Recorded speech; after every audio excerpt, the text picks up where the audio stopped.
जी अस्सलामुअलैकुम। देखती आंखें और सुनते कानों को मोहम्मद उस्मान को और मेरे पापा गुलाब शाह का अकीदत बड़ा सलाम। मैं उम्मीद करदा तुसी सारे खैर खैरियत नाल होवोगे। तुसी सब लोग मेरे पापा गुलाब शाह कोलों पुछदे हैगे सी तुसी किस तरह फेमस होए हैगे जी। आज मैं तुसानू अपनी जिंदगी दे बारे विच इस वीडियो दे अंदर वजाहत करके दसना चाहदा। मैं उम्मीद करदा तुसी मेरी जिंदगी दी कहानी सुन के बड़ा ही खुश होवोगे। शुरू तो मेरा पापा गुलाब शाह वीडियो बनांदा सी ते उसदी वीडियो वायरल नहीं होंदी सी। मैं अपने पापा गुलाब शाह दे चेहरे वाल वेख के बड़ा ही मजबूस होंदा सा। फिर मैं सोचिया मैं अपने पापा गुलाब शाह दे नाल मिल के वीडियो बनांदा। एक दिन असी इस्लामाबाद दे पार्क विच घूमन चले गए। उत्थे जाके मैं अपने पापा गुलाब शाह नू कहा, पापा जी असी भी वीडियो बनाइए। मेरा पापा मैनू कहंदा, यार उस्मान मोबाइल कौन पकड़ेगा। मैं पापा नू कहा, मम्मा नू कहंदे ओ साडी वीडियो बनावेगी।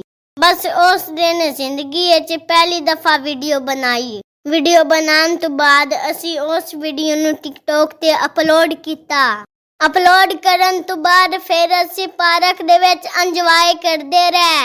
शाम दे वेले जद असी वापसी आए फिर होटल तो खाना खादा। फिर असी घर आके सौ गए। सुबह उठ के नाश्ता किया, तैयार होके फिर स्कूल चले गए। क्लास दे विच सब कोलों मेरी टीचर पूछ रही सी उस्मान किथे हैगा। मैं स्कूल दी कैंटीन ते बैठ के चीज खा रहा सा। उधर दौड़दा एक मुंडा आया मैनू कहंदा, यार उस्मान तेनू टीचर बुला रही है क्लास दे विच। मैं नसता टीचर दे कोल गया। मेरी टीचर मैनू कहंदी है, यार उस्मान पुत्तर मैं तेरी टिकटॉक ते वीडियो वेखी है बड़ी वायरल हो गई है। मैं टीचर दी गल सुन के बड़ा ही खुश होया। हुण मैं कहंदा सा जल्दी करके मैनू स्कूल दे विच छुट्टी होवे मैं जाके अपनी मम्मा नू दस्सां।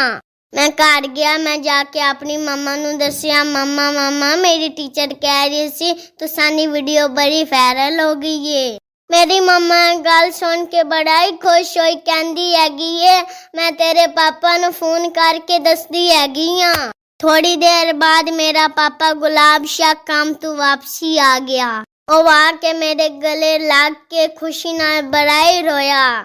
और मैनू कहंदा, उस्मान पुत्रो टिकटॉक ते साडी वीडियो लोकां ने 2 मिलियन वेखी है। बस उस दिन तो बाद मैनू पता चल गया मेरे अंदर एक जज्बा हैगा। मैं तुसानू हसान वास्ते एंटरटेनमेंट करन वास्ते फनी वीडियो बनांदा हैगा।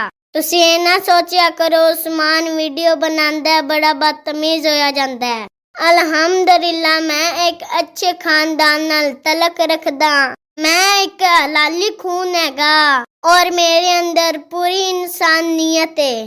किसी दी उत्ते अंगुली उठान तो पहले बंदा अपने गिरेबान दे विचों जांग लेंदा है। अच्छा इंसानां दी फितरत हो गई है लोकां दी उत्ते तनकीद करना। मैं उम्मीद करदा आज दी वीडियो तुसानू मेरी बड़ी अच्छी लगी होएगी।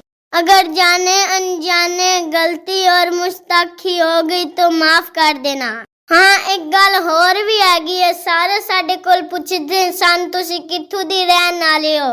असी चिन्योट शहर तो बिलोंग करदे हैगे हां। अगर कोई दोस्त अजीज सानू मिलना चाहे तो तशरीफ ले सकदा है। दुआवां दे विच हमेशा याद रखना पाकिस्तान जिंदाबाद।